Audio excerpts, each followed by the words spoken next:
Hello everybody, welcome to ChinesePod. I'm Joy. And I'm Joe. Today we're going to talk about Chengyu with the word 手, that's hands, and 脚, that's feet. So before in our series about numbers, we did mention, do you remember what that one was? Oh yeah, you mean the one with 7s and 8, right? Yes. Like we had 7 hands and 8 feet. Exactly. That was 七手八脚. And that just means everybody's doing everything at once and it's kind of a mess. So in today's 手 and 脚 idioms, they're going to be about people doing things and getting busy as well. Let's check it out.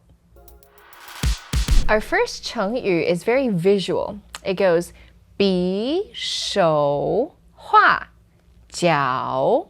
Okay, the first word here is 比, which Chinese learners or beginners probably know from the word 比较, which means to compare something. And what you do when you compare is normally you use your hands, right? So I think 比 alone can mean something like gesticulate, to make gestures. Ah, yes. 比, that's to point out something with your hands, to make gestures. Now, 比手 is using your hands to make gestures. How about the next word, 画? 画 would be to paint something normally, like draw or paint, so it's a usage of your hand as well. In the final word, the body part is going to be your feet. So it kind of sounds like you're using your feet to draw. Oh, you mean like this? Yes. Can you guess what I'm writing? It's actually for the audience already. B. Yes. So Joe is using his feet to 比手画脚, and that just means you're basically gesticulating. It doesn't have to mean you're using your feet. Okay, for instance, a lot of foreigners coming over to China don't really speak that much Chinese. And in some parts of China, people don't really speak English at all. I actually have a friend who came to China, like he spent traveling like 6 weeks in China, but he doesn't speak like a good English, no Chinese at all, so he was only using his hands and maybe sometimes his feet as well to communicate. Did he survive? Yeah, he managed quite well. Wow.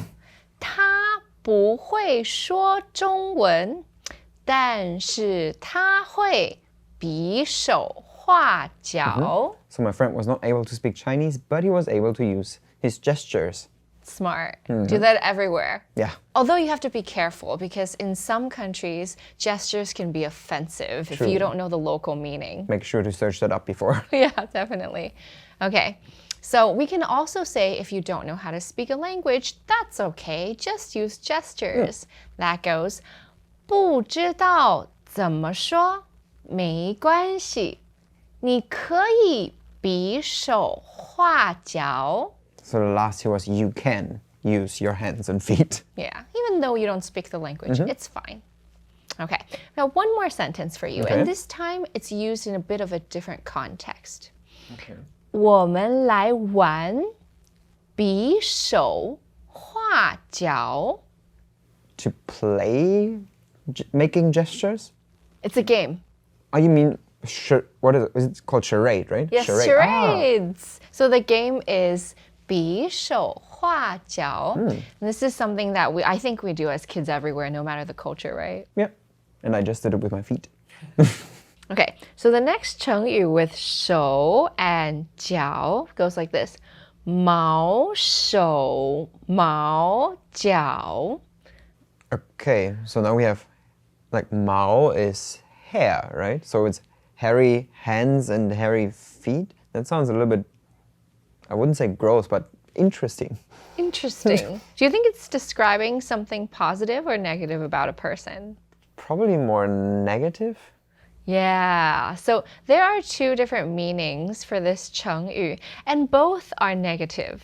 Okay. So I'll give you the first one. The first one is when you do something that's very furry, it just means that this work isn't very clear-cut or well done. Ah, okay. Like a fur can sometimes be, I don't know. Like fuzzy. It's not defined. It's fuzzy. Like it doesn't have clear edges or something. It's like fuzzy thoughts, fuzzy work, fuzzy quality. Okay. So I could say this person isn't very hardworking and the work he produces is very fuzzy, and I can use 毛手,毛脚 to describe him. Oh, like for example, like a colleague at work or something. Yeah. Okay. 他做事毛手毛脚不认真 Ah, okay. So 做事 is to do things, probably work or something, and then combined with our Chengyu here, it means like to do something carelessly or fuzzily. Yeah. And then you said he's not hardworking, not serious about his work, which would be 不认真. Okay, like a new colleague, for example, right?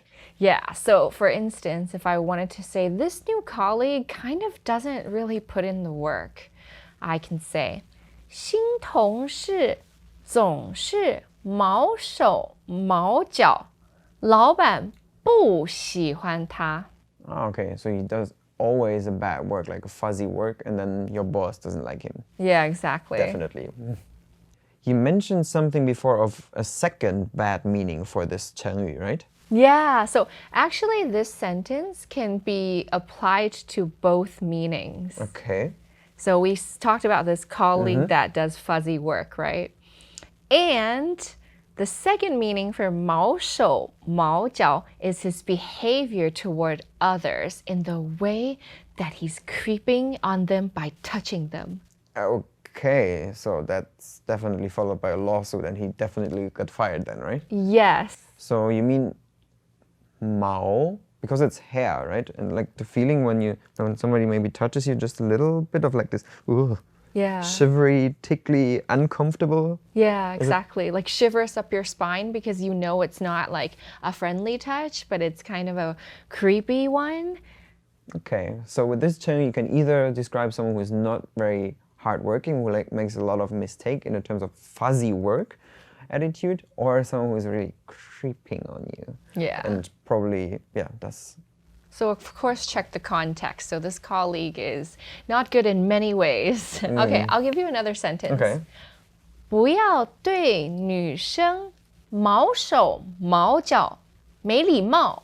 Okay, so this is the creepy version again, right? So don't do that to any girls. Don't do that to girls. It is not polite. Okay, the next 成语 I have goes like this. 动手动脚。 Okay, 动 is movement or to move something. So I'm now moving my hands and feet. So maybe some exercise or to get something started or something. Oh, that's a good guess. But actually, this 成语 has quite a negative meaning. Okay. We're not only moving, this is more moving aggressively or moving against someone's wishes. Okay. So in what situation would you find this maybe? For example, if I'm having a debate with somebody and it gets a little bit heated and then someone grabs me.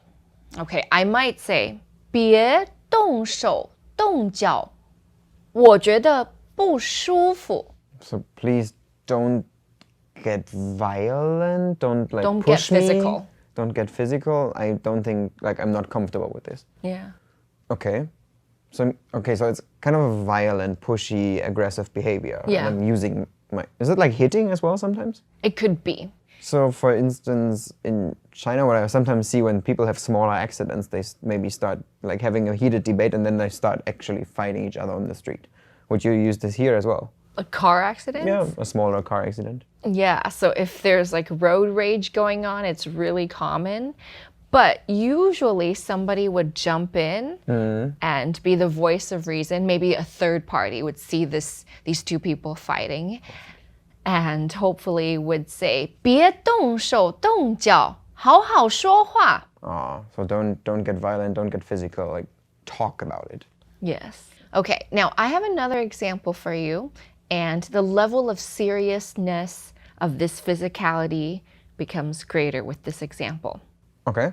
Okay, it goes, 他一生气就动手动脚. So somebody who is like he just gets a little bit of mad and then he starts to get aggressive. Yes. That sounds like very serious, like domestic violence kind of serious. Could be, or like smashing chairs or something really angry. Here we have the grammar point 一 and then 生气就. How would you define that?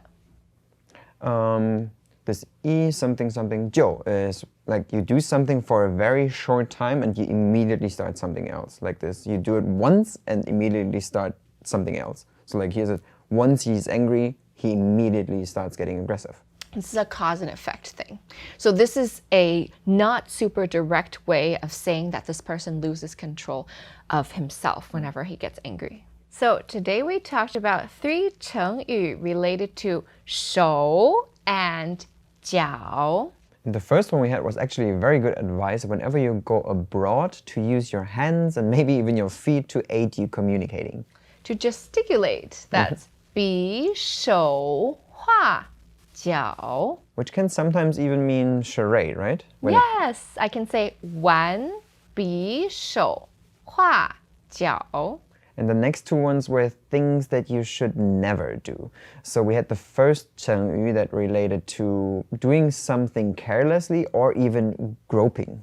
Oh, 毛手毛脚. And then we had another one that was a little bit more aggressive and could mean to hit somebody or to get physical. 动手动脚. So these are things that you should not do. But what you can do is you can make some sentences, or if you know any other idioms with 手 or 脚, feel free to leave them down below. Thanks for joining us today. I'm Joy. And I'm Joe. 下次见. Bye bye. Bye bye. ChinesePod, ChinesePod.